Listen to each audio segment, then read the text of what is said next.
Hello, everybody, and welcome to another episode of Project Athena and Pulp Cthulhu.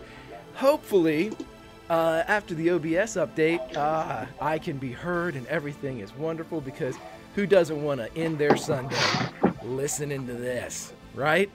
Anywho, we've been off for 2 weeks because... No, simmer down now. Simmer down. Everyone will have their chance to go one-on-one with the keeper, but not yet. Let's see what we've got, because we had a lot of things happen 2 weeks ago. We had a sports ball game in last Sunday, but we're back again to continue our Yellow Death saga in tonight's episode called Fever Dreams. Fever indicates a symptom of sickness. So it would lead you to believe that to get a fever or to be subjected to a fever dream, one would have to have been infected somehow, like by, I don't know, touch, but I mean, who's been touched among the Olympians? Let's be honest. I mean, really. It's almost like you thought this out. It's like it's planned, Strider. It really is. It's like there's a plan. Anywho, we'll start in no particular order, and not with the person that could potentially be infected, but anyway, Allison, Cato Callahan, hey, it's 1933, and I'm sure she's fine. I'm sure she's fine. Hey, everybody, it's Allison, and I play Caitlin Jane O'Callahan, aviatrix extraordinaire, princess of the skies, America's flying sweetheart, and she, regrettably, has been exposed to the Yellow Death. And that's why I'm wearing my sunglasses, so that you can't see that I've been crying for the last 14 straight days. No one believes that. No one believes that because Cato Callahan and Allison, they're fighters. And we know it, and they wouldn't cry, they would fight. Until the fight's over. Right. Just wait. Anywho, speaking about a fighter and someone that's always ready to offer their opinion, even when you don't ask for it, Lauren, Sabella Ives, 1933, in the middle of Borneo. Talk about it. You always want my opinion. Don't play. Hi, sure. I'm Lauren. I'm that salty ginger on Twitter, and I play Miss Sabella Marie Ives of Ives Esoteric and Antiquarian Bookstore in the Lower East Side of Manhattan. But we are not there right now. We are in Borneo, and everything is terrible. And there's some creepy child looking at my friend Greta, and I have no idea that Kate's infected, and I just can't wait to find out, Greg. It's going to be a good day. Good day. Oh, it should be great. It should be a banner day for the Olympians. At least I'm hoping so. And speaking of banners and Olympians, no, that's not a good segue. Let's just go right over to Steve. Steve, Dwight Burke, your soldier, he's in country again, so it should be pretty familiar to him, but what's he thinking, odd-wise? Hi, is everybody? I play Dwight Burke. I'm going to tell Kate I love the sunglasses. I was on Roll20. I'm digging them big time. Listen, we're here. We're ready to go. We're ready to take some old British Fuddy Duddy out, and we're gonna win the day here. I believe. I truly believe it. Fuddy Duddy. Well, after that inspiring and rousing bit of semantics and wordplay, let's go to our master, our D'Artagnan of the word, Strider, Elijah Sawyer. He's been through some shit, and he's only halfway through. Talk about it. Elijah is not worried at all, because he always has a secret weapon. Every one of these Olympians is here for a reason, and he's here for a reason too, even though no one knows what it is.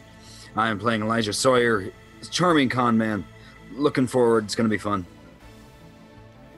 Great. And because this is a wonderland, as John Mayer has sung about a body being a wonderland, Dr. Greta Von Krause is singing the same song, only pluralizing it. The bodies that she is currently surrounded by, filled with their pustules and their bile sacs and their swollen lymph nodes, it is an absolute wonderland to the former Nazi doctor turned Olympian, as she is in fact closing on perhaps her greatest adversary, a child. Talk about it, Lindy. Yes. Well, this is like a theme park of science. and medicine, just all this plague. You know how long it's been since the last good plague came around? You know, it didn't even happen in Germany. She wasn't even able to study it, so this is very fascinating for her. Super interested, very cautious, and not at all a kid person.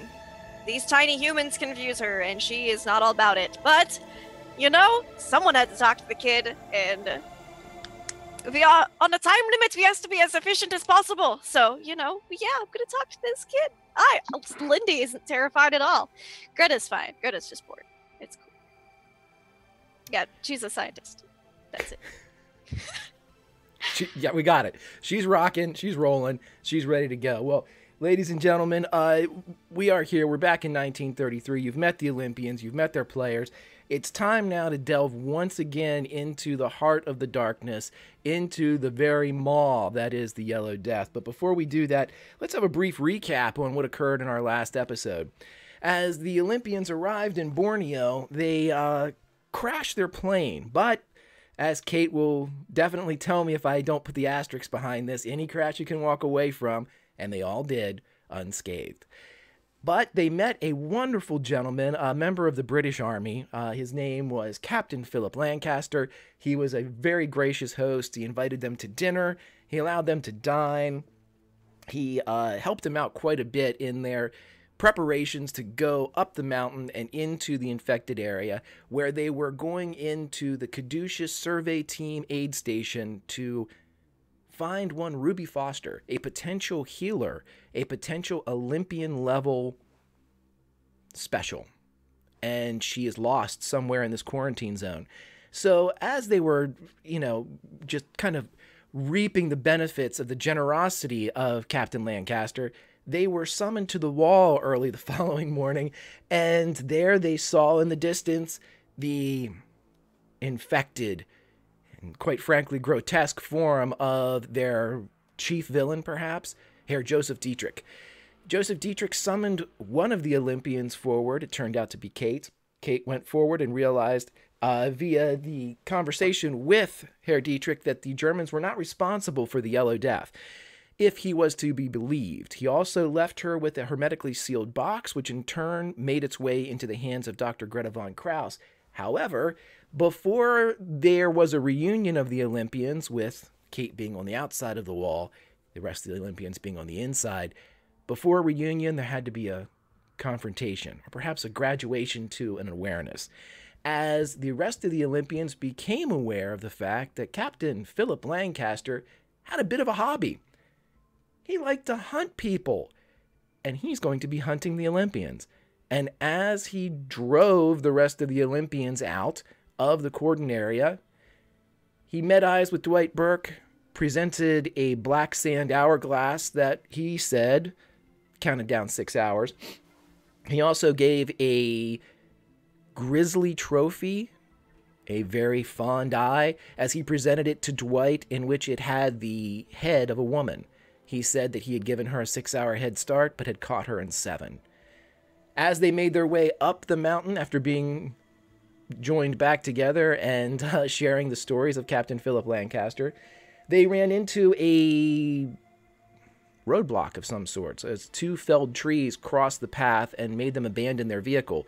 After abandoning the vehicle, they searched around. They saw that there were in fact a pair of massive 4-foot by 6-foot footprints that seemed to have bowled the trees over and continued to the west. Also, they decided to create an additional barricade by shooting the truck that they were in and blowing it up. They did so. It jackknifed across the trail and created a plume of smoke, in which 2 of the members of the Olympians heard a loud, perhaps a hunting horn of some kind, go off in the distance. 2 hours have passed, and they have made it to the village, where they were met with the dying populace, those that were the most infected by the Yellow Death. They had the swollen boils on their gland areas in their neck. Their armpits are swollen where their lymph nodes are fit to bursting. They are jaundiced. Their eyes are yellow and bloodshot. They are in the final stages of a very, very contagious disease. They were told in a dream that Elijah Sawyer had by one Ruby Foster, that the only person that knew of where they had gone was a boy with pretty eyes. as they split the party, which is always a fantastic idea, they went in search of the little boy. Greta, Sawyer, and Sabella found the little boy and were beginning to move to speak with him, while at the same time an adult approached... You don't actually have to do this part. You can just stop right there. It's good.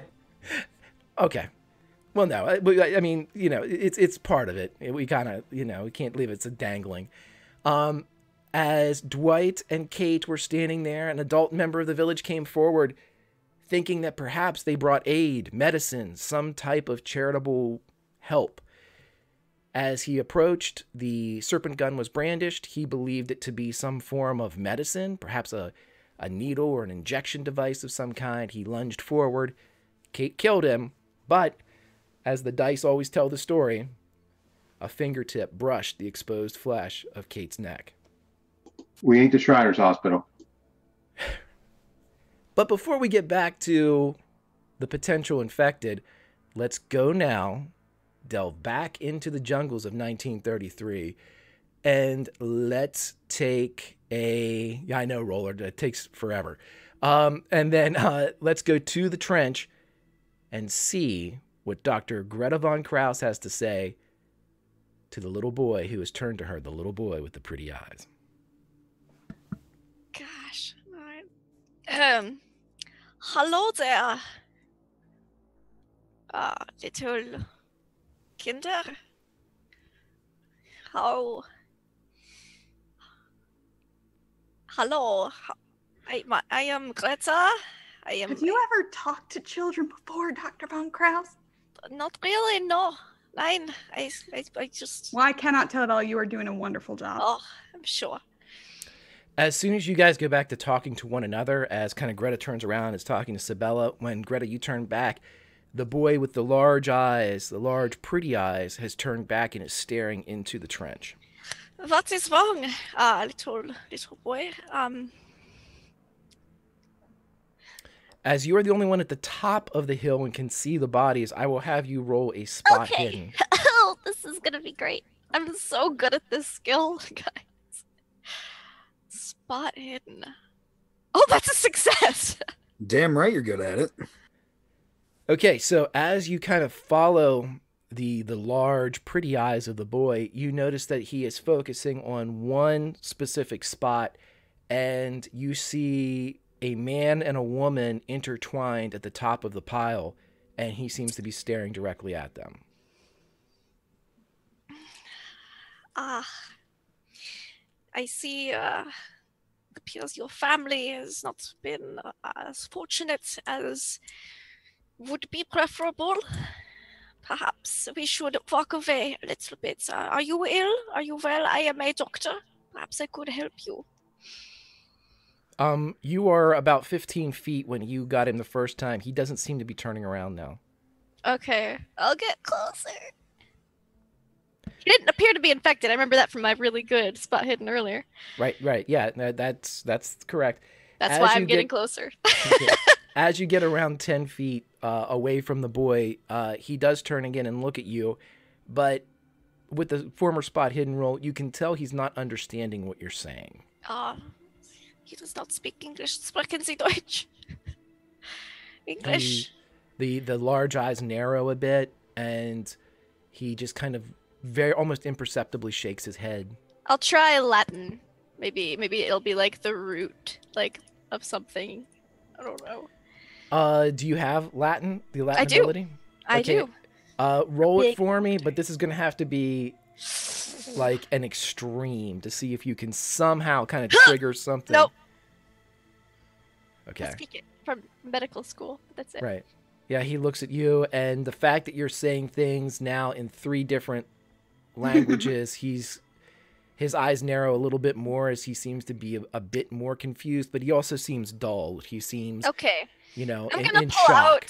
out like one of the extra water flasks I had and like hold it out.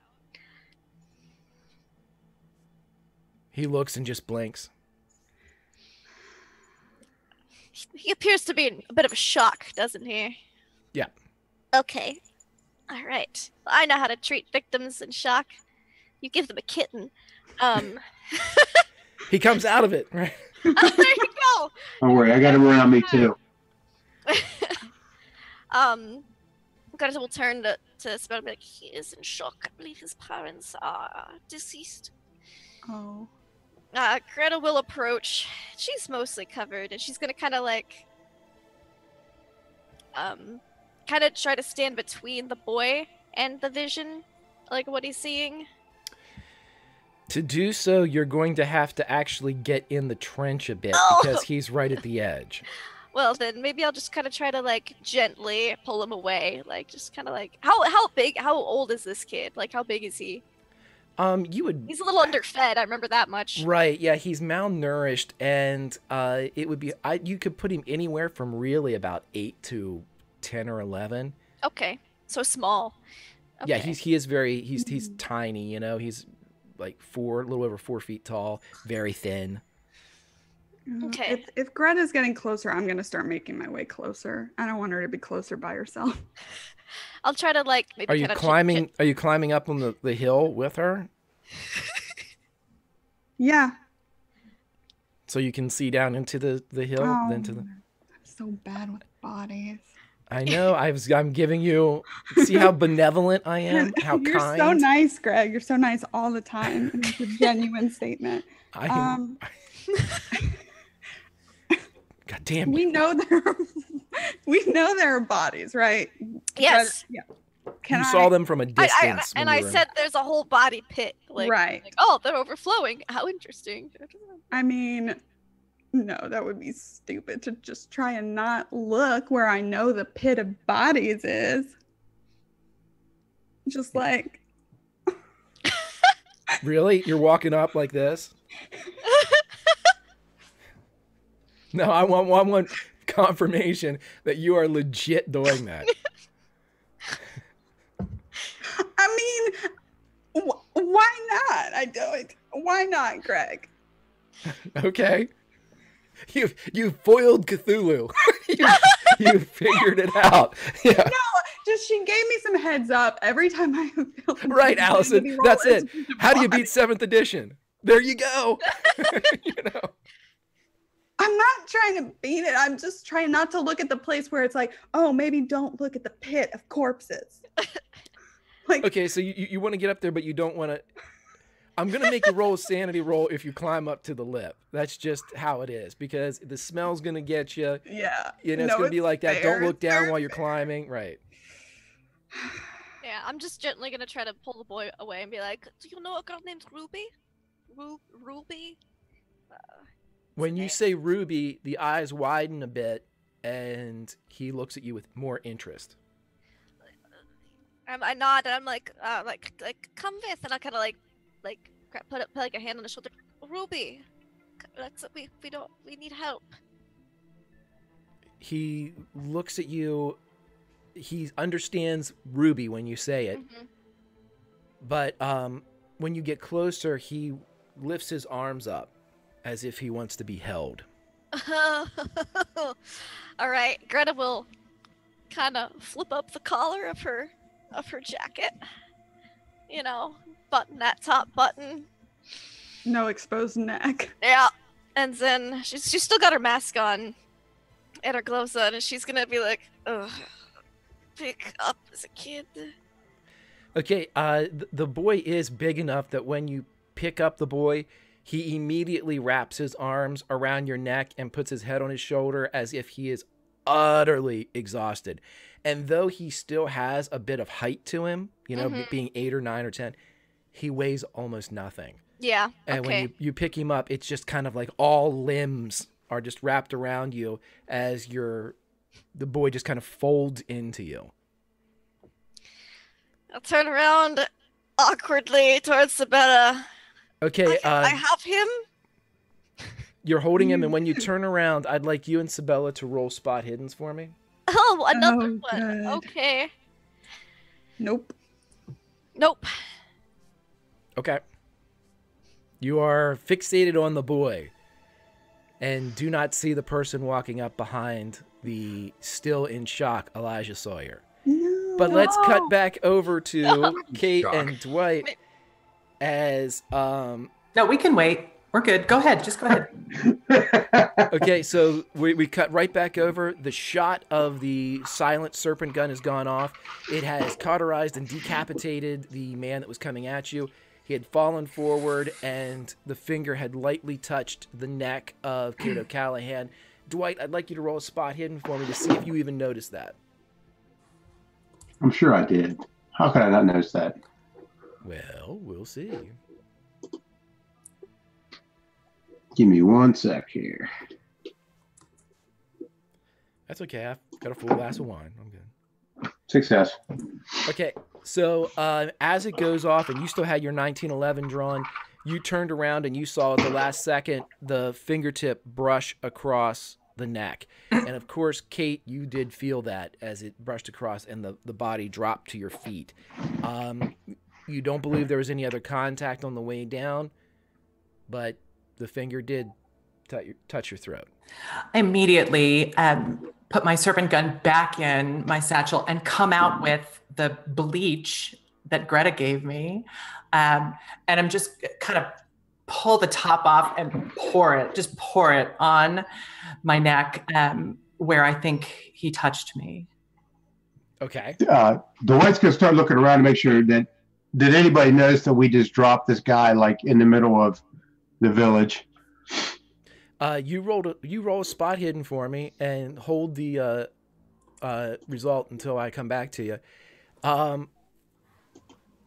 What I want you to do is wow. Kate. Spend a point of luck. No. You can Spend it. Spend Nope. I'm not doing it. Not doing it. Kate, I would like you to roll a medicine check for me, please. Got it. I'll take my chances. Fail. Okay. So as you apply, now what's your first aid score? I mean, I don't think you have a 93 in first aid. No, I don't have a 30. Okay. All right. So as you shake the bleach all over your neck and it pours down the front of your flight suit or your whatever, your jacket and whatever Kate's wearing, you're kind of really working the area, and you're pretty sure you've gotten everything that was touched covered in the bleach. What would you guys like to do? We don't know what causes this. Damn it. All right, Mr. Burke. I think we need to make our way back to the doctor. Okay. We need to figure out what's going. Yeah, Dwight's he does not like diseases. It's kind of got him a little shaken up here. He wants to get out of this area as fast as he can. We need to get out of here, period. I throw the empty bottle and kind of rearm myself with the serpent gun. And I'm already walking back toward where the rest of the group is. Right. And as you're doing that, and Dwight, as you have a chance now to process exactly what was going on, and you kind of snapped back into the sniper mode as you scan to see if there are any other farmers or adults coming your way, as that moment fades and you did in fact see Kate get touched by the infected person, because of your specific history and character backstory, I'm going to have to make you do a sanity check for me here, buddy. I knew it.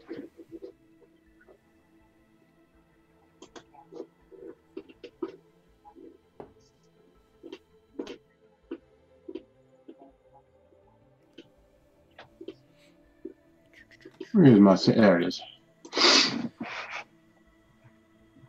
Whew, my God. Okay. You still lose 1 point of sanity, though, even with a success. Because this involves a specific... That's a hard success. It is, but you still lose a point of sanity because this is, in fact, something that is an integral part of Dwight that is part of his backstory. And it's not something that he can easily forget. He can suppress it because he's done so in the past, but this is something that is more telling to him than anybody else. He wants to get out of here, for real, Thank you, Kiana. We will cross the streams. Okay, so you guys are going to move back in. You do not have eyes at this point on the other group, but they are kind of spliced within the tents and the farmhouse. You can go look for them, though. Continuing to move in that direction. Anyone gets within about 15 feet, and I'd like to know that. And also, reminder that you're giving us updates every 30 minutes, right? You're currently at 2 hours. Okay, good. This is a very quick exchange. You guys just kind of split off from each other, and Spot hitting anybody coming up on us. Huge. Yeah, same. okay. Well, we're gonna go with the first spot hidden that you rolled, Steve, which was a fail, and Kate, which was a fail. That was standing there. That was standing there. You're doing me in today, aren't you? Well, you can't just keep rolling until you make it. You got a 90, brother. All right, so yeah, you guys are relatively sure you don't see anybody coming up on you. And mechanically, what those failed spot hidden rolls actually mean, you guys are perfectly safe. But instead of being able to get a quicker view of the rest of the group, you also do not see the person coming up behind Mr. Sawyer. Elijah, as you are standing there, every body, every face, every child, adult, man, and woman carries the visage of Ruby Foster. It is eating at your mind. You cannot get it. You can't break it. You can't get it. You can't break the pattern. And this is something that you, as a confidence man, has been bred into you. The repetition, this type of attitude, and this type of trait is something that you have suppressed from the beginning of time, so you can be somebody different at a moment's notice. And now you can't break it. It's a jacket you can't take off. It's a mustache you can't shave. It's kind of limiting your ability to be you. And with that kind of going through your mind, as you're standing there, a hand drops on the shoulder of Elijah's jacket. In possibly an overreaction, Elijah has one arm flying out to push them back, is taking steps away, and has his sleeve gun out in his hand, safety off, hammer cocked back.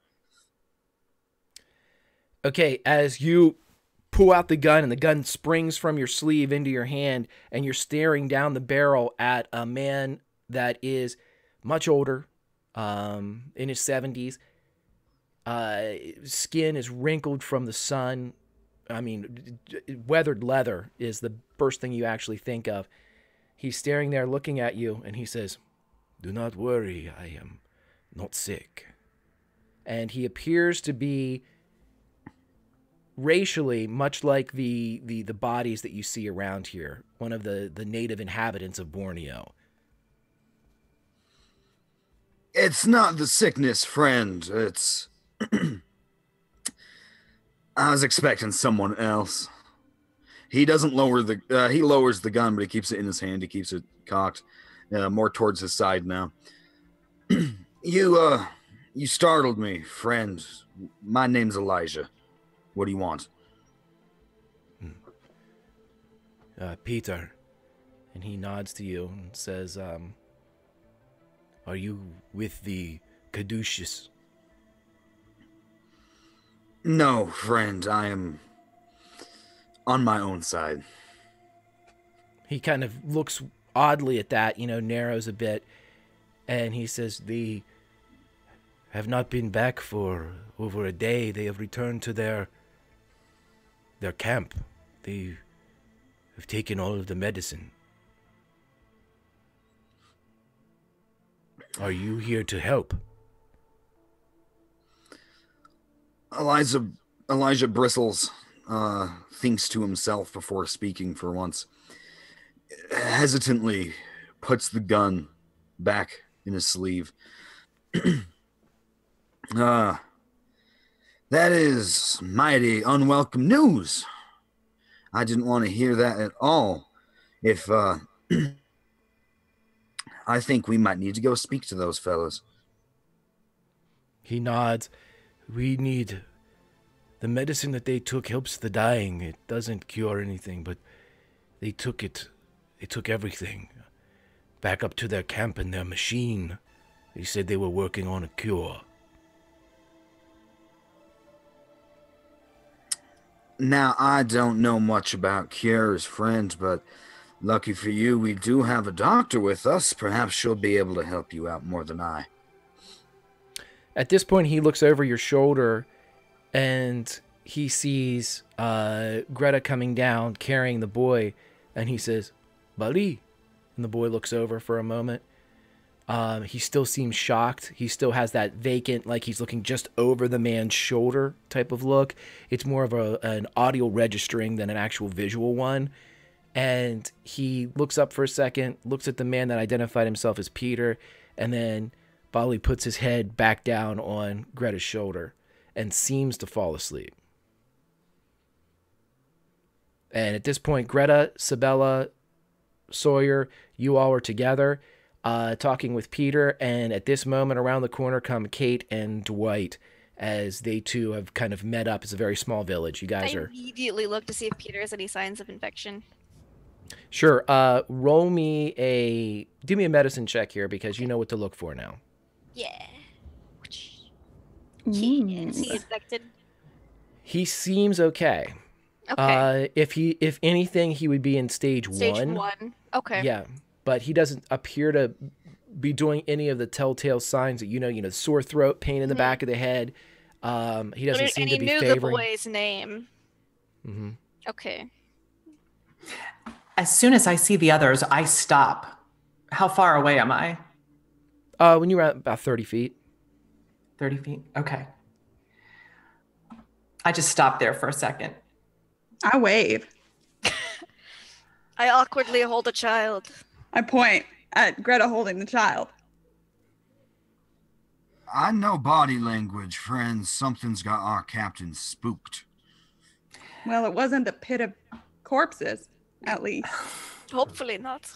This was very interesting. I'm glad I did not look. Be a little more respectful. Pit of corpses is...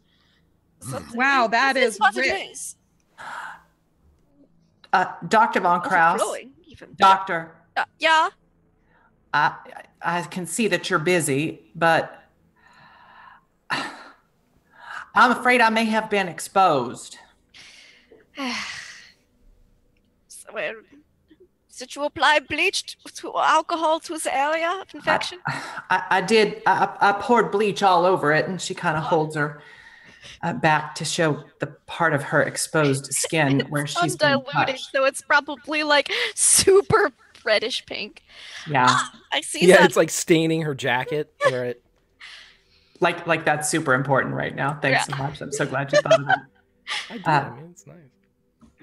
Well, that is good. That is probably one of the first things I would have done. We will have to be very closely monitored. Well, What happened? one of the villagers tried to come after us, and I shot him, but he touched me. You are saying this in front of Peter. Mhm. Yeah. Okay. I expect this from Soldier Boy, but Captain, I thought you were going to play babysitter. I didn't think you were going to run around shooting people. You shot one of my people. You shot one of Peter's people. I got to stop. Kate, it's as if she notices that he's there for the very first time. And as she does, she brings her arm up and turns it toward him. He does not appear to be infected, and we need a translator. She'll kind of like look down to the little boy sleeping. Yes, sir, I did. He was dead already.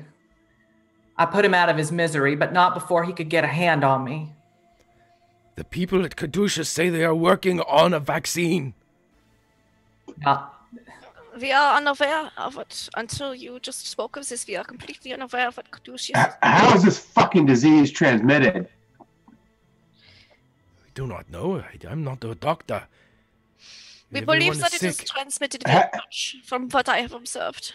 Have you been touched by people, Peter? I've taken the proper precautions. And you Have can they see, touched your bare skin? I do not think so, no. Because then that is probably why you are feeling fine. Do you have so I'll ask him about the basic onset of symptoms. Sore throats. swollen neck. Oh, I have a headache, but I'm very tired. Mm. To quote our captain, perhaps you two should stand down. This lovely gentleman was just telling me about the cure at their camp, and I would most certainly like to go talk to them. Well, we need to do that as soon as possible. Yes, the sooner we can get a cure out, the better. 30 minutes. Kate lowers the gun. Well, all right then. Where are they? Peter turns, and you can see that the trail that you guys had followed on the truck originally comes down into the village and then kind of curls back and continues up the mountain. Okay. And he points up the trail. Just another mile. Sir, what do you know about a group of Americans who came through here just a few days ago, perhaps? They had a little girl with them. Dark skin. What do you know about them? They were with Caduceus. We had not seen them before, though. They were new. Had you seen another lady who looked like them before? Dark skin. Yes. Claire. Claire? Yeah. What was she? Was she just with Caduceus, one of their doctors? I don't believe she was a doc. She was a researcher. Researcher, I believe. Alrighty, Mr. Peter, would you like to come with us? Maybe we can go talk to them people over at Caduceus and get them to give back some of the medicine that they have. I can't leave my people, but this might be our last chance. It might be a good chance, and it would definitely be safer. Peter, that's your name? Yes. Peter, I'll tell you what. I'll make you a deal. We'll head up the hill. We'll talk to Caduceus, and we'll bring back for you the medicine that you need. In fact, if there's a cure to be found, we'll find it. But there's some British soldiers, and they are not your friends and they are not ours. And if they come through here and they find us, they're going to stop us from finding this cure. The safety of your people, the survival of your people may very well depend on stopping them. So you see those British soldiers come through here, you do everything in your power to stop them. You get all of your people together and you stop them. And if you can do that, we'll come back here with that cure for you. Do you understand me? He looks extremely confused. Hey, McLogan, welcome to the party, pal. He looks extremely confused, and he looks at you and says, British? Why are there British here? That is a great question, Peter. It's a great question. Well, it is British North Borneo. Yeah, no. Peter, we're your friends. We're going to help you out. Just, if you see anyone else, you can't let them know where we are, and you can't let them through. Yes, the British are more interested in cleansing what is here than finding a cure. So we are now in no position to fight a British army. You definitely. No, you're really not. If you could set something on fire to send a signal, we would see it and we would know. We're not asking you to make a militia, Peter, but if you could tell them we went the other way, or if you could get some of your people to lay hands on them, touch them, anything. You're asking me to infect soldiers? That's exactly what I'm asking you to do, sir. Yeah. You're going to need to roll a persuasion check at a hard success here.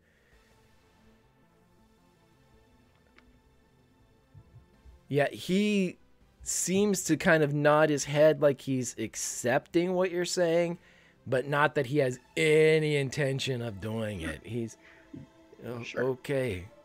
Just all not right. telling them where we went would be sufficient. Mr. Peter, could you tell us? Doc had said that there were that what the little boy was looking at, right? You had said you thought his parents. Could you tell us what happened to this little boy's parents?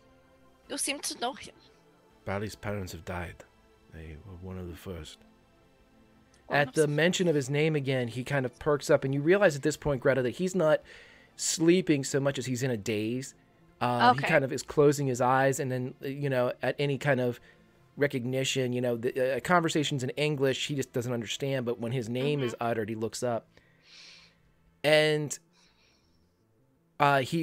Peter says something to Bali in presumably their language, and Bali replies to him and points over at the well.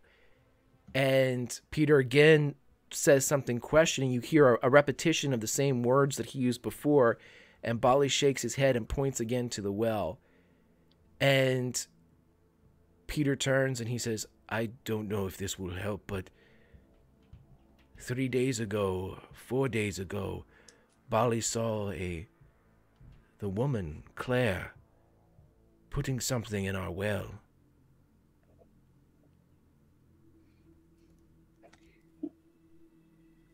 That was after everything here started, of course, right? No. No. That is very suspicious. CDK, welcome to the party, pal. That is so good to know. This day keeps getting better and better. Everybody. Greta, make a pharmacy check for me. Okay. That's a success. Greta, you would know at this point that if your suspicions are indeed correct, and if there was a deliberate infection placed on this area, having the delivery device would make your ability to synthesize a vaccine much, much easier. Okay. The delivery device. Like whatever put the thing into the water, or like the water itself. Okay, whatever put it. Source, maybe. Okay. Can you ask him what it looked like that she put into the well? It could be very important to finding a cure. There's another exchange that goes on between Peter and Bali, and Peter turns back and he says, some type of tube.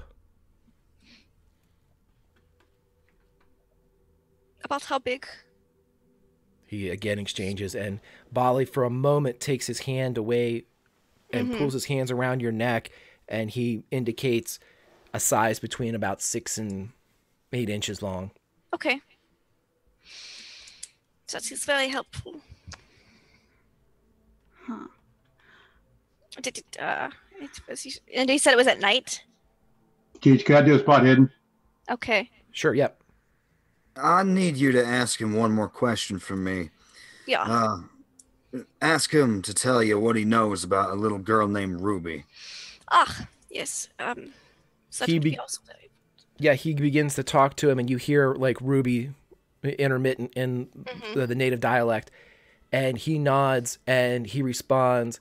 He says, and then after the exchange is over, Peter turns and he says, Bali says that she is his friend and that she was taken to the aid station. But he says that she indicated that she was a friend of the woman he saw putting the vial. He tried to tell her, but she didn't understand. All right. So the aid station seems to be the place where we need to go. And I think we need to go quickly.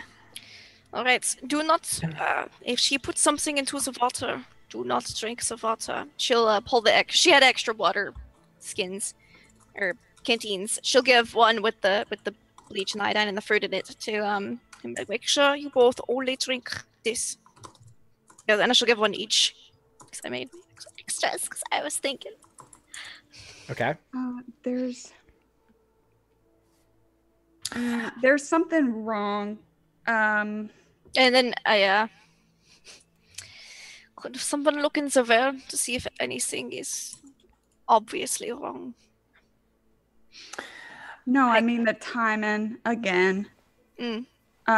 If she came 3 to 4 days ago, but the first reports of a plague outbreak were, 4 to 5 days before we left. So I don't know, maybe they've been to other places, but the reports we were able to find out in New York were longer than that, I think.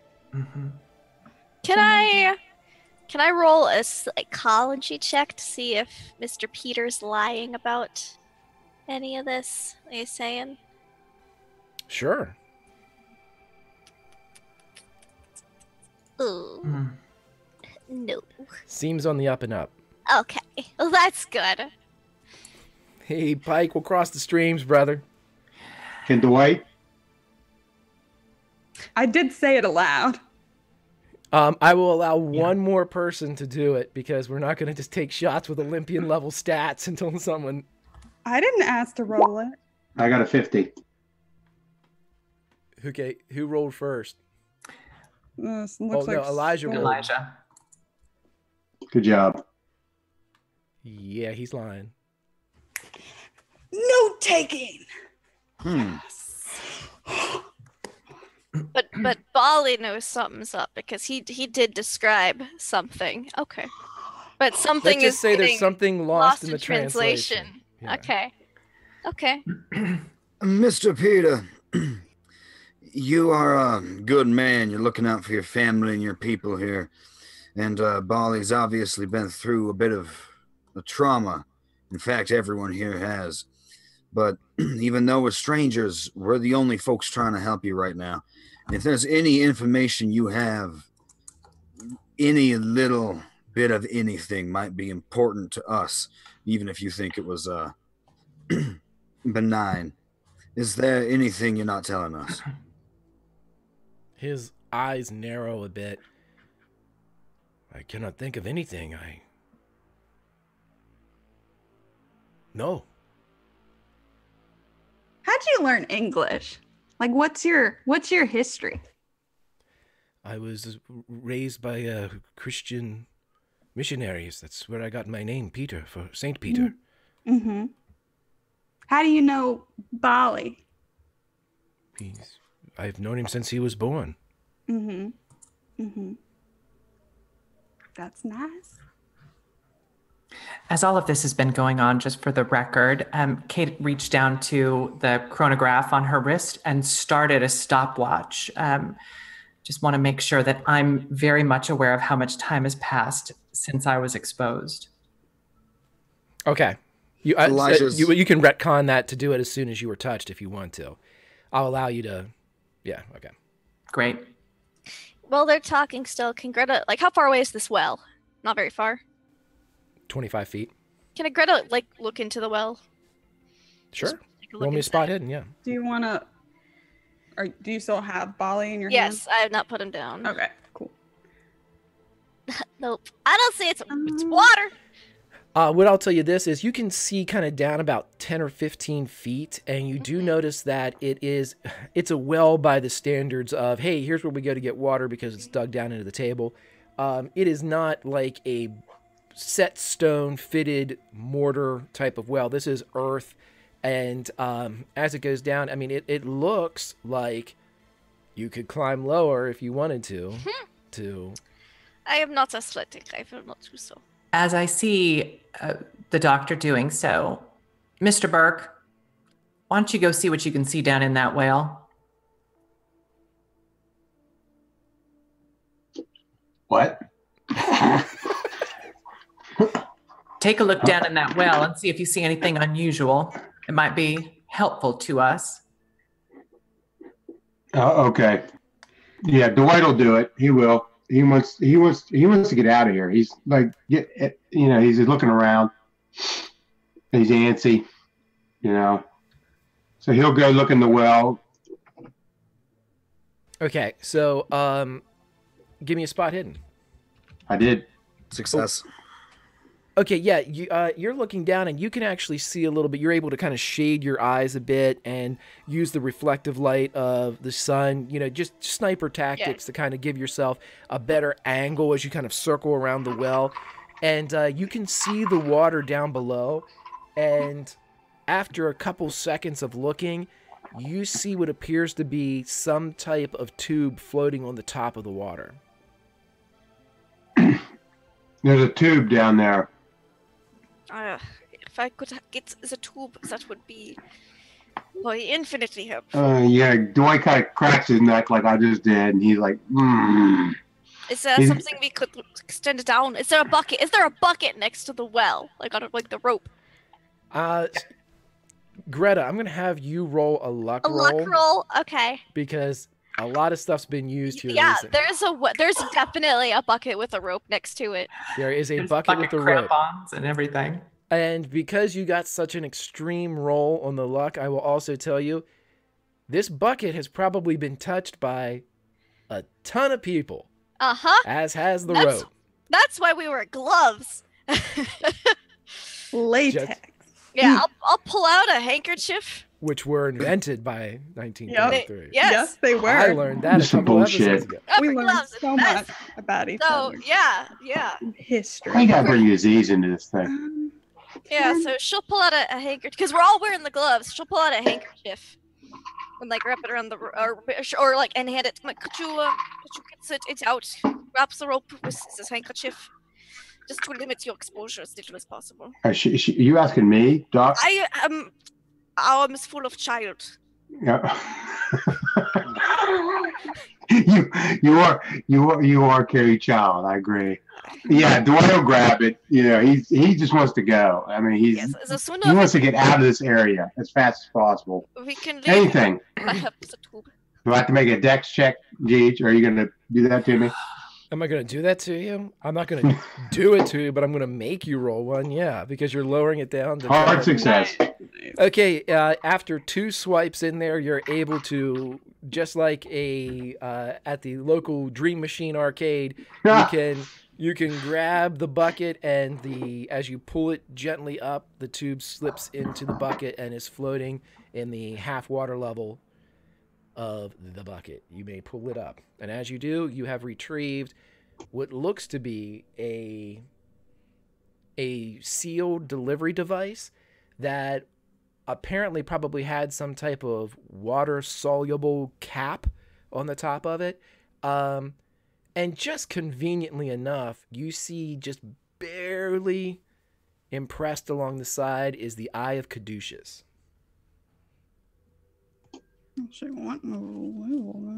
Caduceus is on the tube itself, then. Their symbol, the eye symbol. All right. Quick question.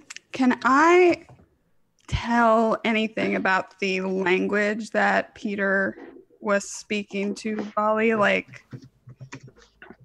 I did some research on where we were going before we left. Right. You mentioned that, and here's what I'm going to tell you. You can roll a history, but it's going to need to be an extreme, because written language and spoken language are two totally different things. Yeah, I failed my Latin rolls. Super hardcore. Yeah. Okay, I'll try. No. Okay. Yeah, I mean, it's not that Sabella doesn't know the information. It's just trying to put it all together is very difficult in this situation. And, you can read French and hear French, and it doesn't even sound like what you're looking at. So it's very similar to that. Since Sabella's thinking to herself and everyone else is by the well, and now it's just Peter and Elijah, Elijah's going to invoke his interpersonal skills, and he's going to press this topic. He's going to lean close and whisper to the man, "Damn it, Peter, I want to be a friend, and we're not good people to make enemies with. I get the feeling you're lying to me about something. What is it?" Why don't you roll me a hard charm roll here to see if you can drag Peter into your confidence. God damn it. I've not rolled above a 50 in like 3 weeks.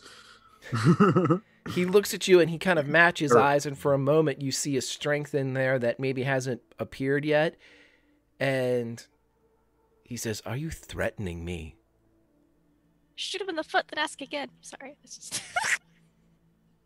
That's Vashka talking right there. I can threaten That is him. Vashka I talking. can threaten him. No, Greta would just dope him up on some drugs and then be like, no, tell me if you think you know. What would you guys like to do with the delivery device that is in the bucket?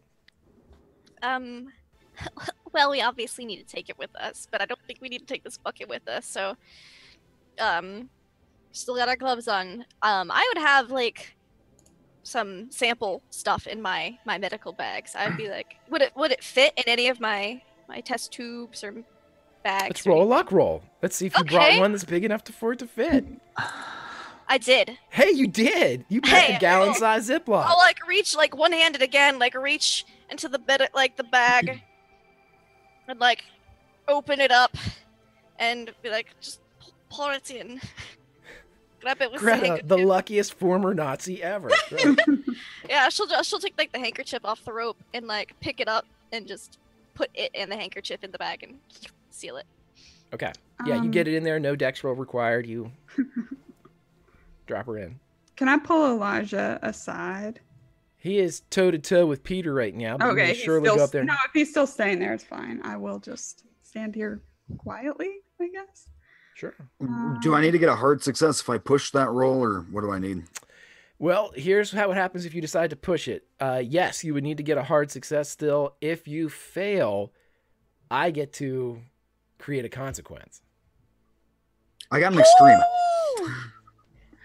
Okay. Yes, Here, I buddy. am threatening you, Peter, and you are outnumbered. What do you know? About what? Why do you feel the need to lie to me?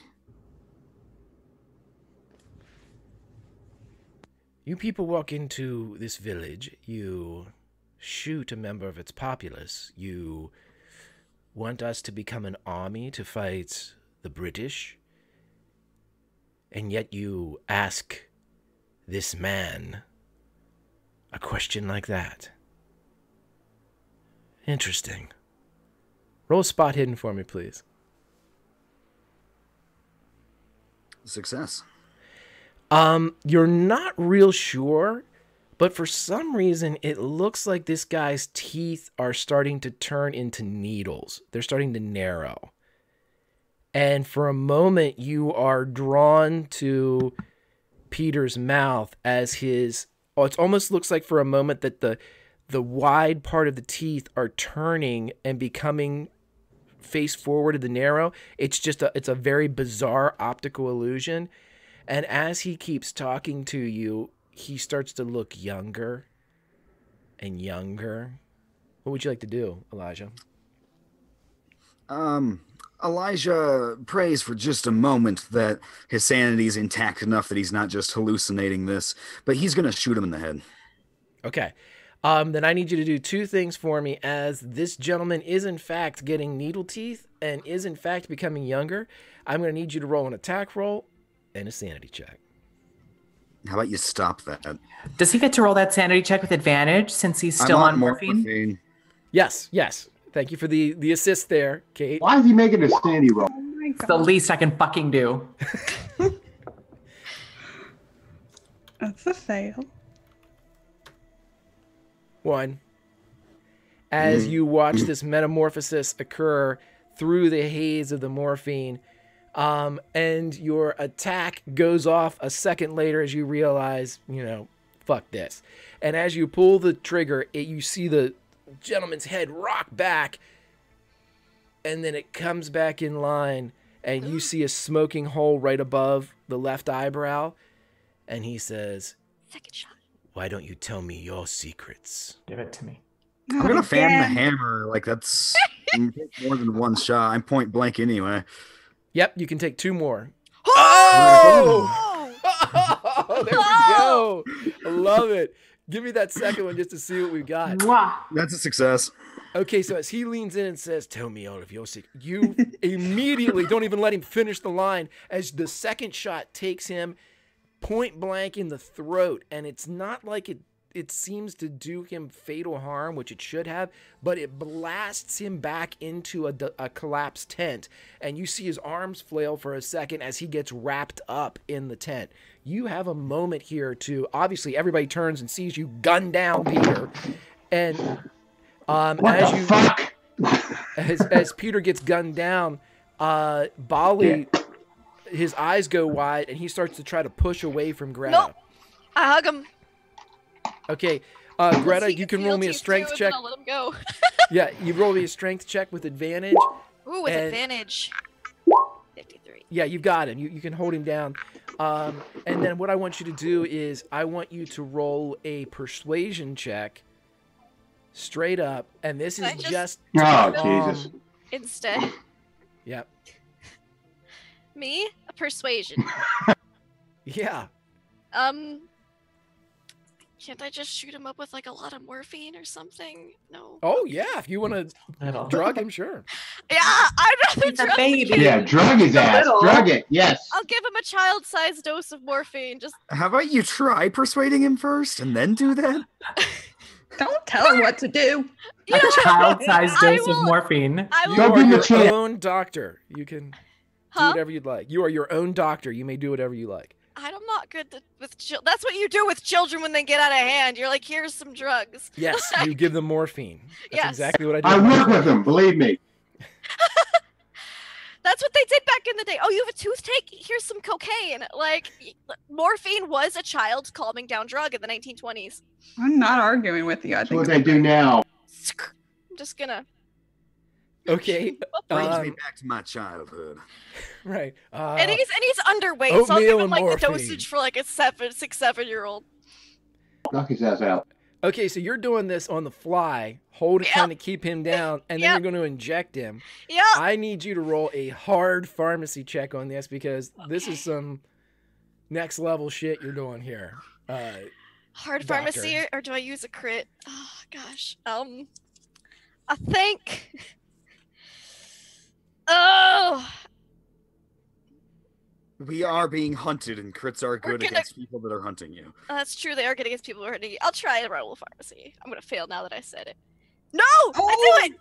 Yes. Greta is big pharma. I love it when you call me Big Pharma. Okay, You're, yes. you're a 90. You're going to get a crit.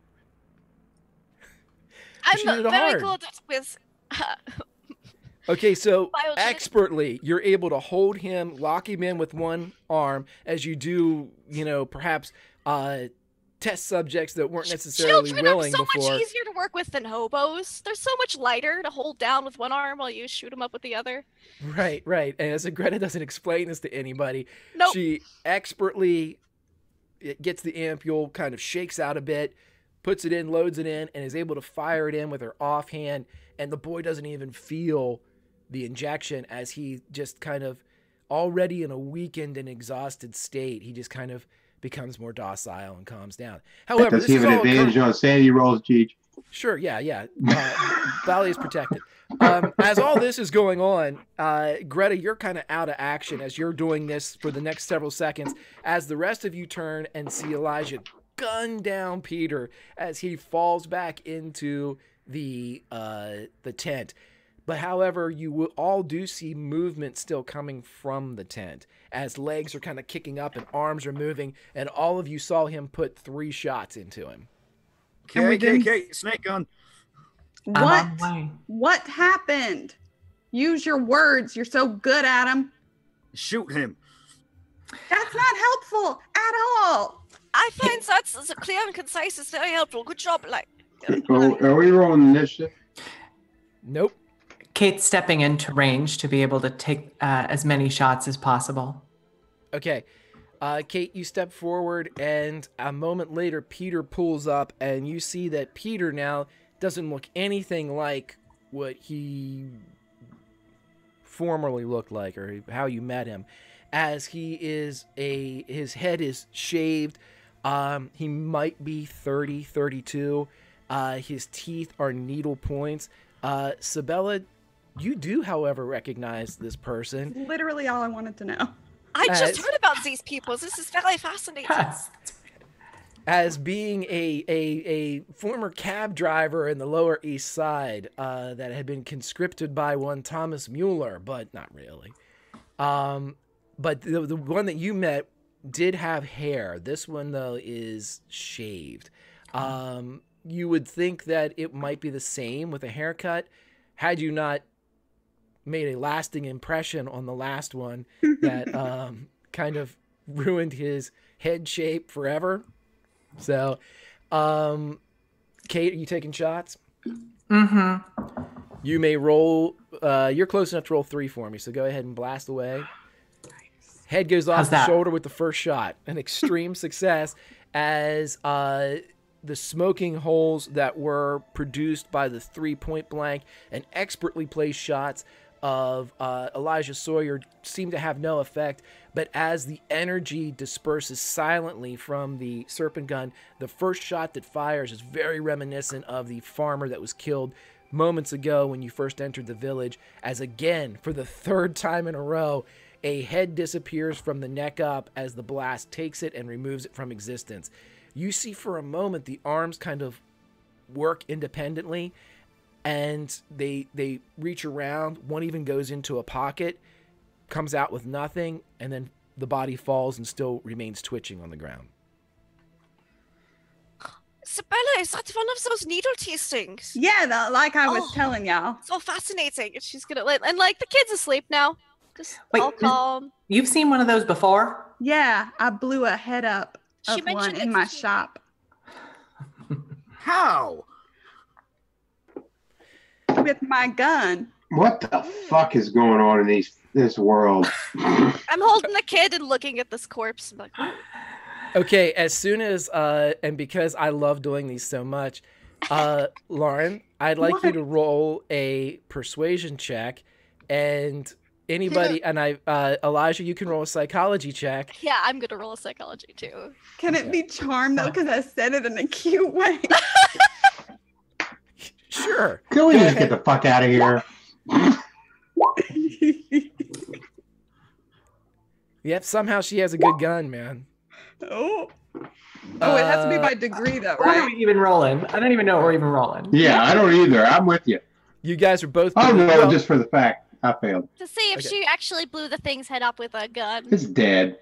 Right. I mean, the reason why I'm having this is Elijah just put 2 in its head and 1 in its chest, and that didn't seem to stop it. But Lauren has Thank you. God, you didn't make me a sanity roll.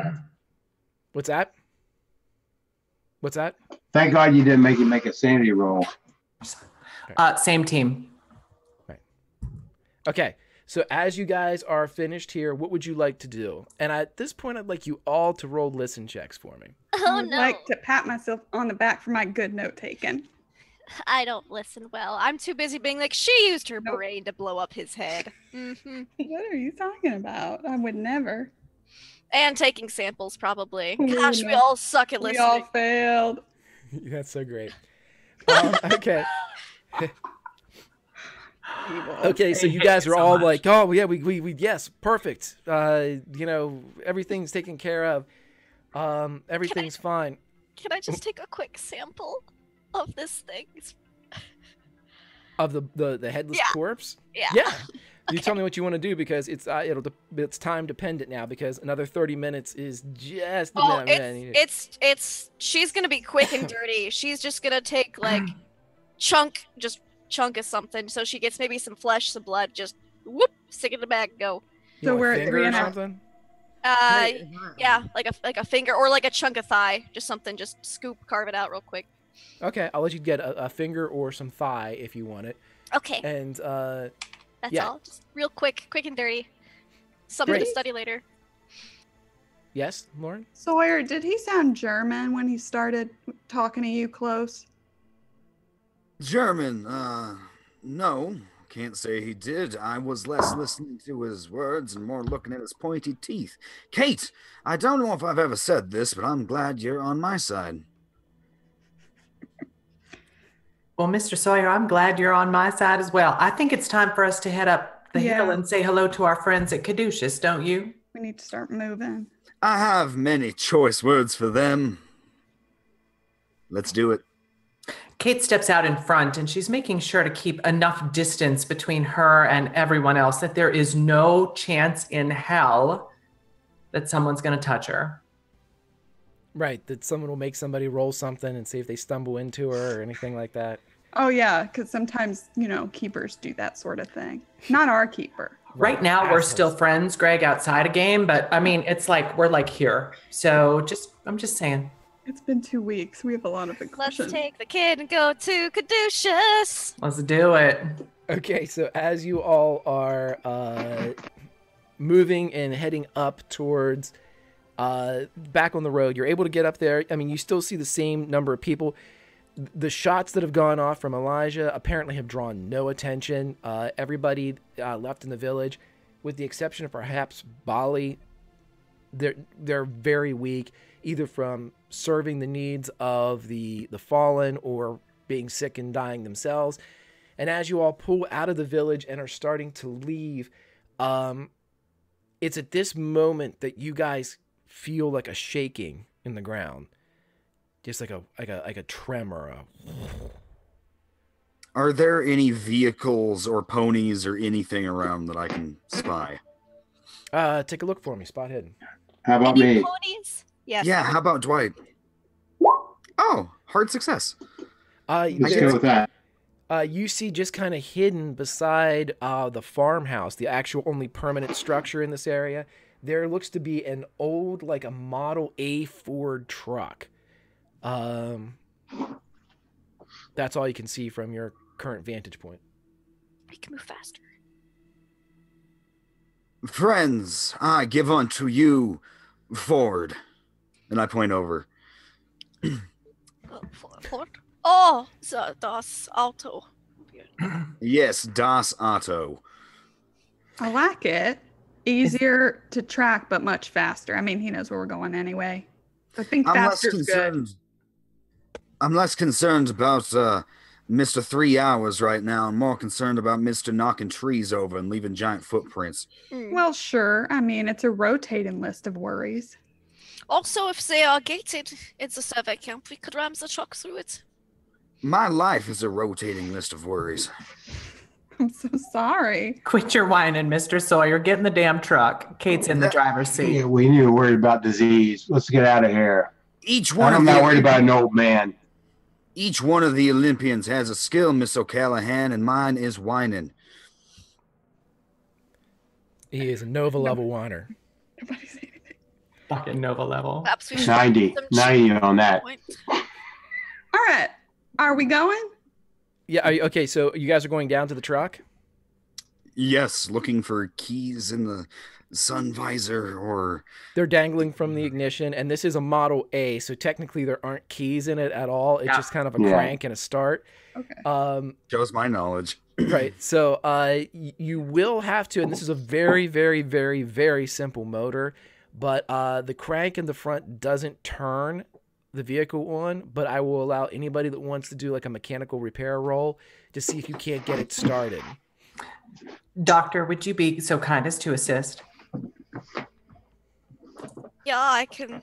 Do you want to pass him? I'll just set him down for now, because he is... Elijah will sit next to the kid. Touch each other as little as possible.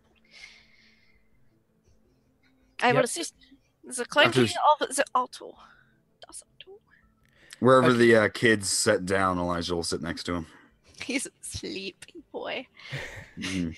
He is so sleepy. Okay. Please. Who is going to give me this mechanical repair roll for me? You gonna do it, Greta, or me? Whatever. I think our skills are about the same. I think so too. Yeah, mine's 70. Oh, yours is a little better. I'll assist you. You want me to give it a shot? All right. Sure. I've made a lot of rolls tonight. You can roll some. Hard success. Okay, so in this style of Model A, this is the ones that have like the front that is very U-shaped, like an inverted U, and it has the accordion sides that kind of kind of clip up. And as you kind of pull both of them up and you're looking through there, Kate, you're sitting there and you're working and you're, you find the problem. It takes a little, just elbow grease to kind of get one of the caps to kind of click over the correct way. And as you're working and get everything done, and Greta's kind of supervising more than anything else just to see if there's something that you might miss or whatnot. As you're working, you hear, and at first you think it's Greta, you hear, Katie, we have a problem.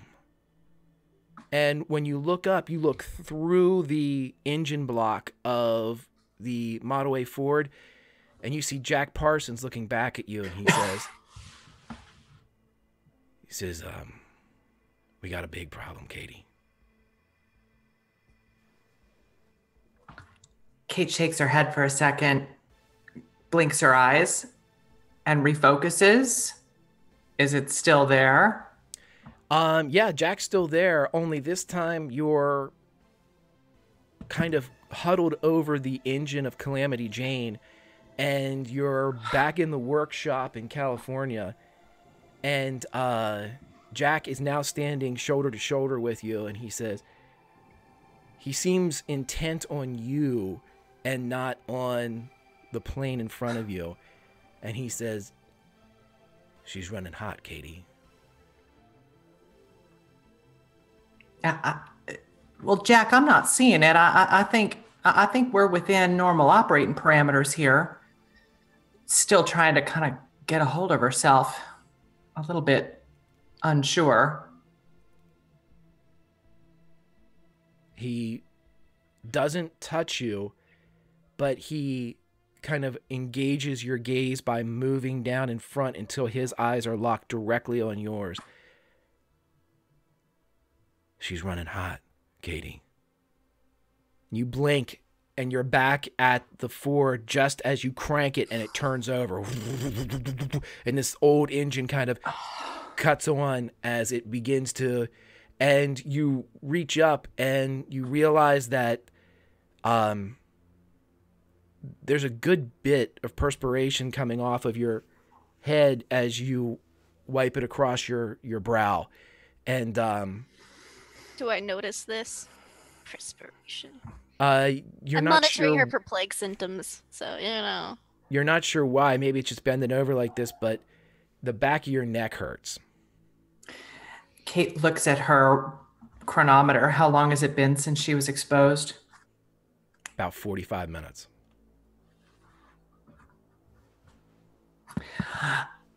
And the doctor's right there with me?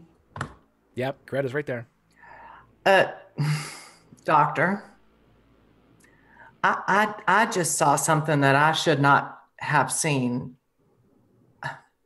I need you to keep a very close eye on me, all right? I can do so. Do not touch anyone.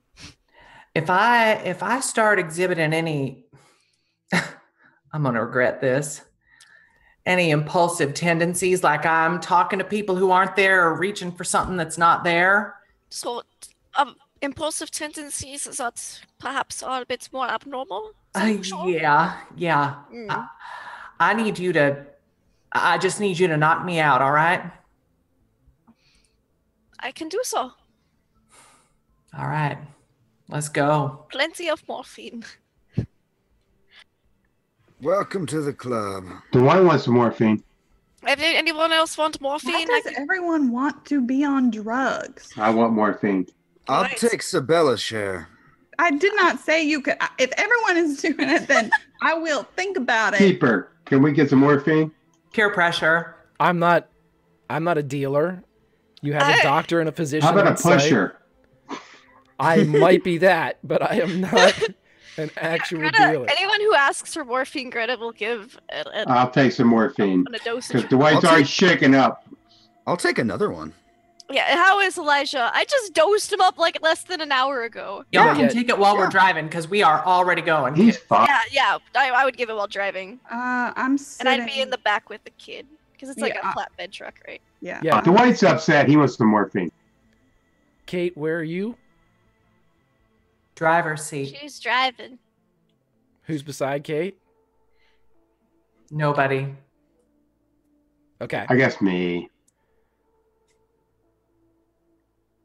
Dwight, you No. coming in the front? No! No one should be in the front seat. Well, Okay. someone's gonna have to tell No, Dwight I- that. I mean, Just stick me. I will stick you in the back of the truck, please. Dwight's shaking up from losing sanity on a hard roll. Yeah, I'll dose up Dwight. I don't think But Sawyer's apparently ready for- bitter too. Yeah, it's a very well-known mechanic. Do you want medicine or pharmacy? I'm wanna- not a bitter person. I want a pharmacy, and then I believe, what did we make you roll, Elijah? Wasn't it It's a or con. stuff? Yeah, Constitution. So Yeah. yeah, we're doing this in the field. So I want a pharmacy. Yeah, I'm and gonna a do the con. dosage just a little under as well, usually like usual. Yeah, I know he's perfect dosage. Greta is in her nirvana. This is just the whole place is just Advantage. fantastic. Yes, you have advantage on sanity checks. Anybody else want the dope? I know Elijah does, but he's still under the influence, isn't he? Yeah, I mean, he can. I know my body, Greta. I am I've still been- learning. It's I know my mother. I don't know. I have been to school as well. We are both educated individuals. Yeah, I'm I an believe you adult. went I to can make psychology. decisions. Dwight's shaking up like he's in the past, like he was Spanish influenza. He's just like he's seen this before. He's not happy at all. I have like sweet. like I have Studio sweet- said, like Studio said in chat, it's fine. Go ahead.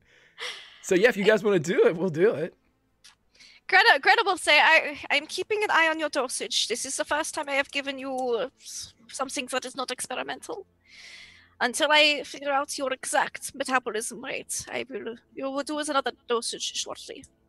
Metabolism and what's it called when you take a lot of something? Yeah. Addiction? Overdose. Resistance. I was not asking you guys. They're all in the back of the You're truck. all right, so but- unfortunately, you'll have to deal with it. Strider doesn't actually care about this conversation at all, so we can use the word if you guys want to. I'm Yeah. just waiting. Wait, Greta, Okay. Take Greta, it. Take it. how long is he going to be under the effects of morphine? Like, how long does that typically? Maybe I shouldn't Google that. Well, let's just mechanically, I'll let you know whenever he's starting to come out of it, because I mean, Okay. we're not gonna, Pulp Fiction this shit where we're gonna need to like have Yeah. counteracting agents and shit. Yeah, no, Um, she'll give it to him because he does say he's used to it. She'll give it to him about half an hour to an hour before it's starting to wear off. As soon as he starts whining again. yeah, when he gets really whiny. Can I spend some time? I Is Kate don't want any? know whether Bali can read, but I'm gonna. Oh, yeah, I was do- gonna say, can I draw pictures of what happened? Yeah. Like the old Boy's out. like when he I- wakes up, he's gonna freak out. We can be like, "This is what happened," and it'll be us, and we'll be the good guys. And then like Mr. Peter will have like grown teeth and attacked us. Yeah, I just want to try to find some way of communicating with him because we don't know what information Peter gave us was even accurate. So I would like to spend my time in the truck doing Oh, Drawing pictures. Yeah, we're Right. drawing. Drawing No, I'm not. pictures. Yeah, you guys are trying to like Yeah, create a communication system with Yeah. somebody that's. I understand what you're doing. You're both educated people. Sure, you can absolutely do that. okay. Both of you make idea rolls for me, and we'll see just how Ooh. well you Okay. do with this. Okay. Okay. Yeah. I've never done this. Cool. What? It's just an int what- check. It's an Oh, intelligence okay. check. Yep. Oh my God! I will. I Spend... succeed. Well, okay. You did it. You do it then.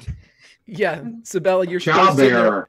You're both sitting there drawing pictures, and you look over and see Greta's, and immediately crumple yours up and throw it out of the truck. I was like, I had a great idea, and you have executed it to perfection. So I feel okay about myself. I'm today. used to drawing schematics for things. You have a very good hand. It's very steady. Yeah, it has to be if you are a doctor. Well, I would assume so. Okay, so who's riding up front? Dwight, are you riding up front with I wouldn't let Okay. him if he tried. like lock the door? Why do you keep asking that question?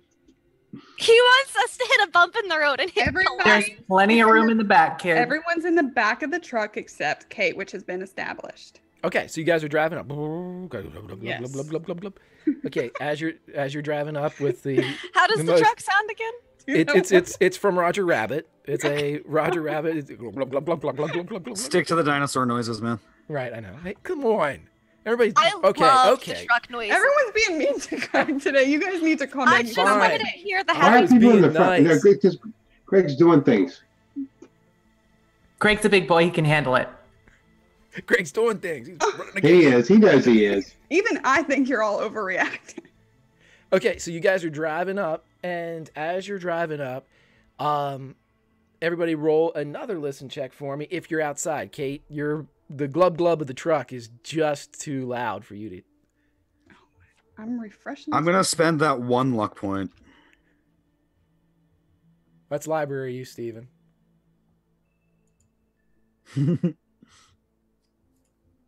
Never mind. Okay, so as you guys are all driving up towards the aid station, which is only a mile away, as Peter told you, a mile comes by and there's no aid station, but the road does continue on up. Dwight, you're the first to hear what sounds like a series of pounding. Boom, boom, boom, boom. And the cadence starts getting louder and louder, and you hear what sounds very much like the cracking and falling of trees. Do I feel like it's coming in front of us? It sounds like it's coming around. Spot hidden? Sure, yeah. Look for Yeah, falling that is an trees. extreme listen. That's a pretty good directional. Yeah, yes. Are you Esquire. fucking kidding me? Wow, I'm rolling bad today. Yeah, so you're spinning around and you can't I'm get pretty it's sure. echoing. Yeah, Stop it's the echoing. fucking truck. That's what I would say. Okay, yeah, you bang on the Yeah. roof of the truck. Stop. Glub, glub, glub, glub, glub, glub, glub. Does Kate slow down or not? He's banging on the window of the truck. Yeah, I'm banging. Of course she would stop. Why would she stop? She steps on the gas. You're crazy. Okay, so I think this is when I'm supposed to knock her out, but she's wrong move. the Model A gets to top speed of around 22 to 23 miles an hour as it's blub, blub, blub, blub, blub, blub, blub, blub. It's really, laying down the rubber at this point, heading towards the Borneo speed record. And at this point, behind a huge creature, well, I can't do it justice, so I will go ahead and show you guys what it looks like. I don't No. want a picture of it. I'm Good thing this okay. kid is asleep.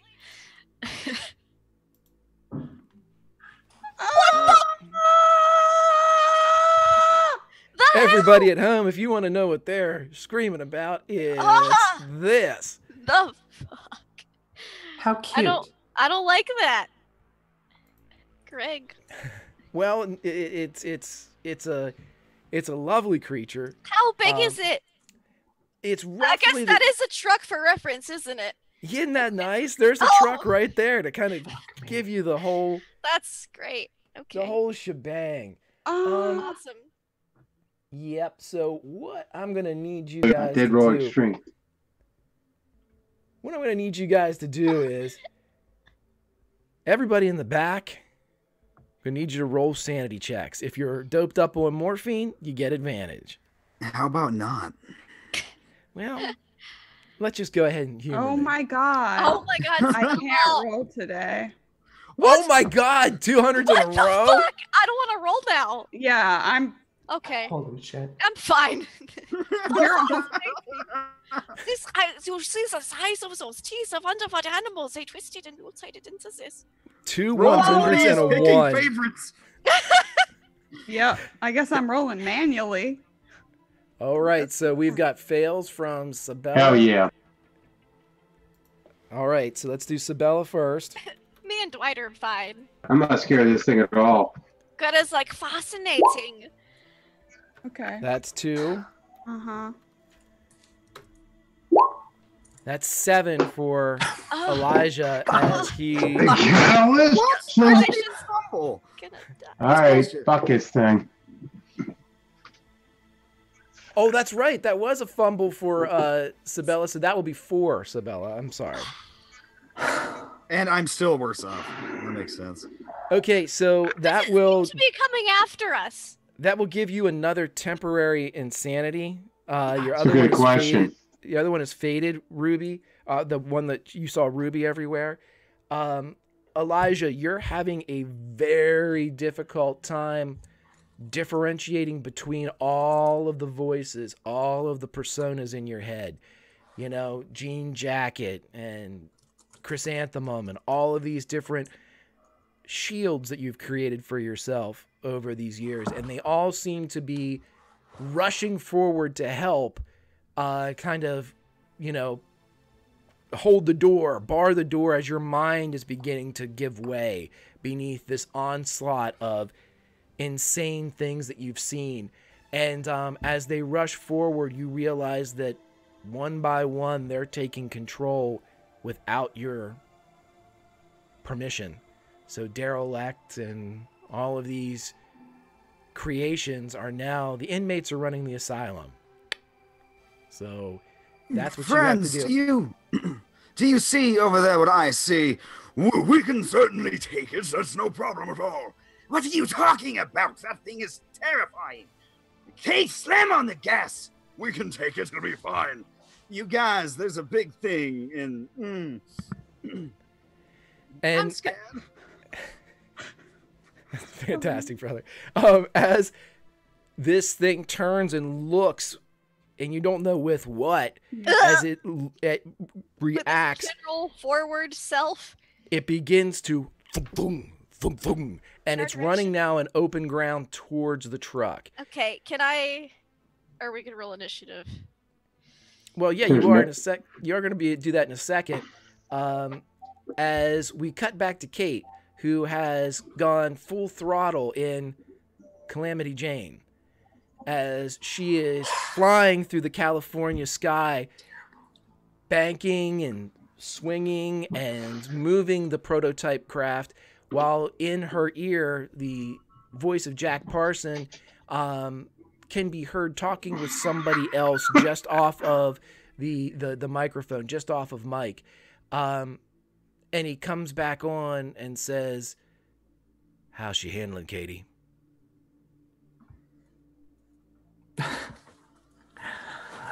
Kate, again, shakes her head as she takes a hand off the wheel and just presses her temple.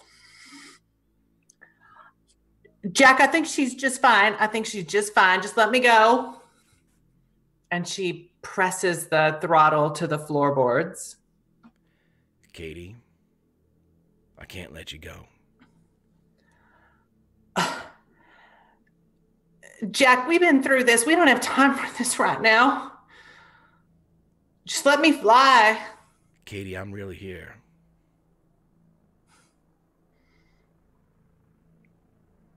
You got yourself mixed up in some shit. And she kind of deflates a little bit and she says, "Jack, what do I do?" Katie, we're partners, right? Yeah, we're partners, Jack. What do I do? We tell each other what to do. That's how we've always gotten through this. Yeah. Jack, just tell me. I'll tell you the truth, Katie. It's coming for you. It's coming. You're going to have to rely on these other people to save you. Because you can't fight it off yourself. I can slow it down. But I could... Katie, stop! And as you come back out of it, you see a tree rushing towards you. I need you to make a drive auto check.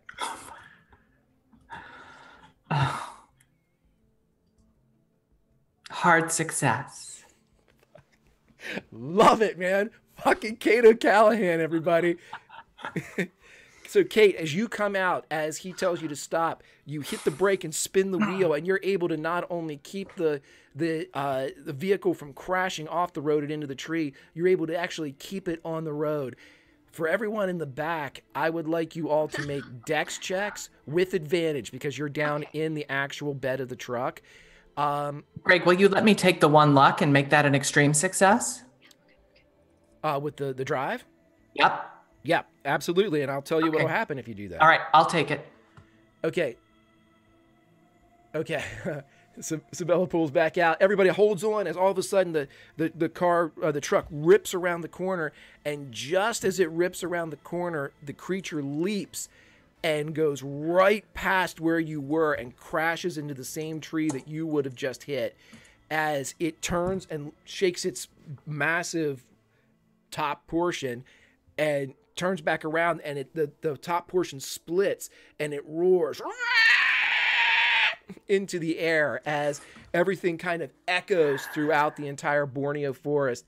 And it turns to look, and now we will roll a little initiative to see what we can do here. That's fantastic. Dex checks. Okay. Yeah, dex checks, and let me know how you succeed and in what. Oh. Interesting. Critters. Unprepared. Kate's got an extreme. Hard success. Hard. Hard success. Fail. Okay, so it's looking to me like it's going to be Sabella. It's Sabella, I think Dwight, and then Kate, Isabella.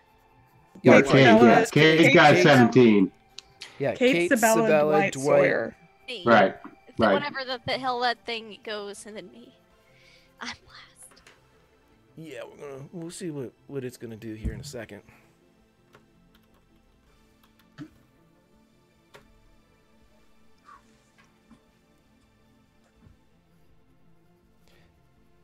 Okay, Kate, you're driving. Is there anything else you'd like to do? Evasive maneuvers. Well, it has hit the tree, yes? It hit the tree cracked, it shook its head, roared in the air, and appears to be ready to continue chasing. And it was outrunning us at my top speed, right? It was catching up, yeah.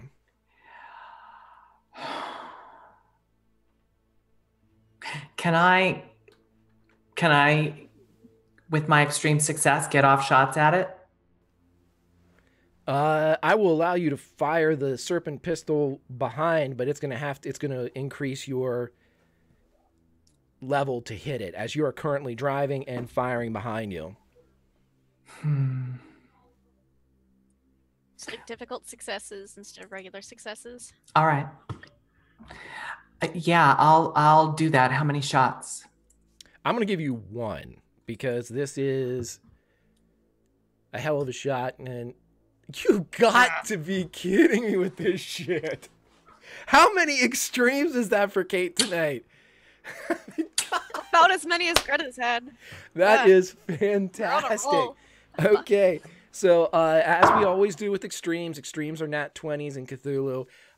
They are the keeper's choice as to how they are dictated. My dictation is if you hit with an extreme, it's a nat 20 essentially.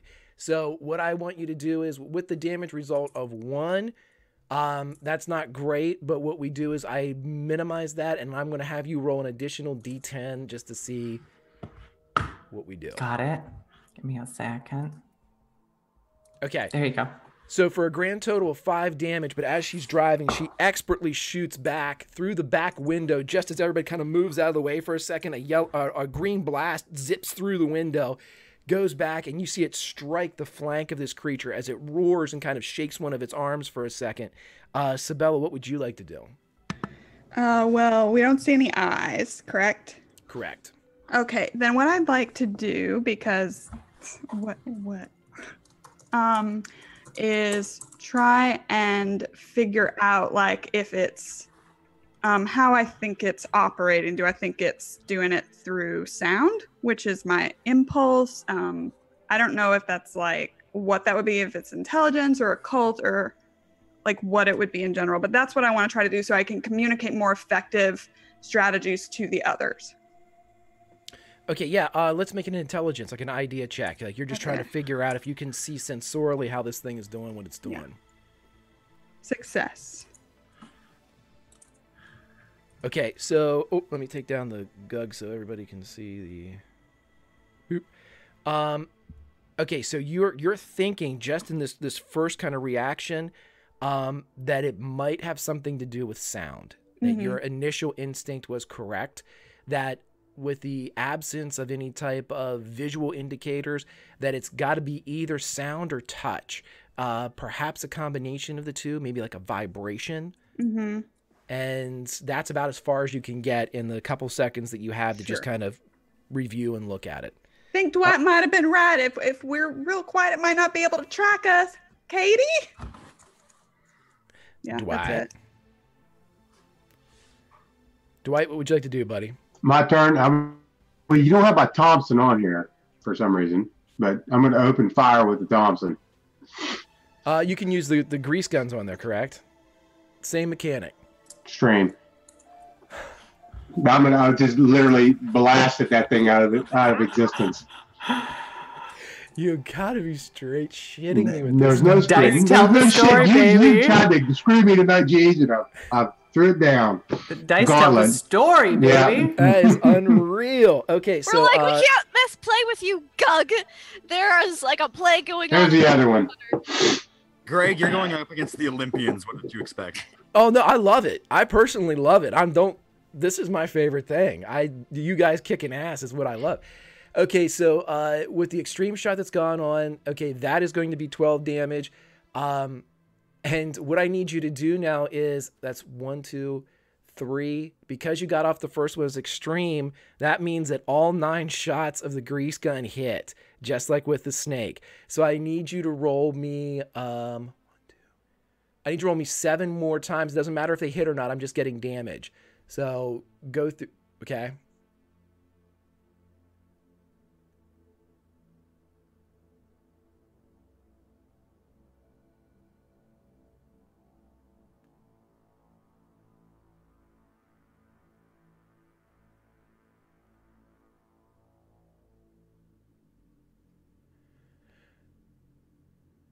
How many is that? 6? Is that 8?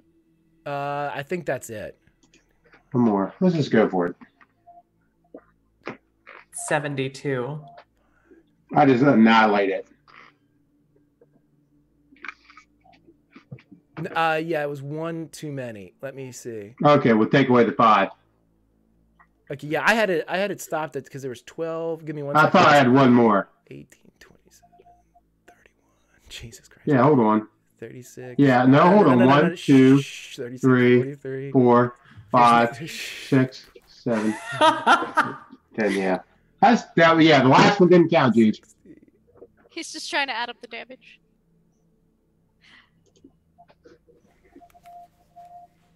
Yeah, It's 77. fuck that thing. So 77 points of damage later, which is a hell of a round in D&D, and is an insane fucking round in Call of Cthulhu. Dwight stands up in the back of the truck just as the green blast goes right over his head. He stands up and, just for visual reference for everybody, Dwight Burke was cast as a young Clint Eastwood. So put that in your mind as he stands up and unloads with the barrel-fed Tommy gun as the drum just racks in his hand. It's jumping, and even with the driving of Cato Callahan, the defensive swerving and the acceleration as they're jumping and hopping over, the bullets seem to impact an area no bigger than 5 inches by 5 inches on the creature as it completely pierces and blasts a huge chunk of the area from its lower throat. And when it roars again, you can actually see the sunlight come through the bottom of the throat. But it is still running toward you. But it is drippings with goo as it comes forward. Sawyer, what would you like to do, Dragon Slayer? The Dragon Slayer will stand up towards the end of the car and scream, "Come on, Rough Riders, we got this!" And he's going to remove one of the sticks of dynamite that he's had since way back when, that he stole from the last jungle forest we were in. And he's going to try to light that and throw that at the creature. Vashka would be so proud of you right now. Oh yeah, you definitely get this fucker lit. So it starts sparking. Psst, as It's lit, fam. Yeah, you stand up shoulder to shoulder, yelling out the Rough Rider call beside Dwight as Dwight's finishing off the 9-shot barrage into this thing. And Dwight, you turn just in time to see Elijah Sawyer light a stick of dynamite beside you. And I'd like you really should have handed this off to Sabella, but I'm going to make you make a throw roll here. Yeah. See, Oh, I can't throw worth shit. Do you have any crits? I don't think I've been given a single crit. Oh. Toss it at the feet. Oh no! That's not good. well, Olympians, That's at our feet. This thing is also... It likes noise and it rumbles, so even if I totally miss, I'm not upset. Go get the truck. Plus, I'm not in my right Well, mind. it's not a full fumble, at least. That's... No. it's not, but it's close enough for me. So as you go to throw it, it turns into like a Mr. Smithers type of, Mr. Burns type of throw it, where it just drops about 2 or 3 feet in front of you. It's still in the bed of the truck, and it's now lying against where the tailgate would be, and it's fizzing down.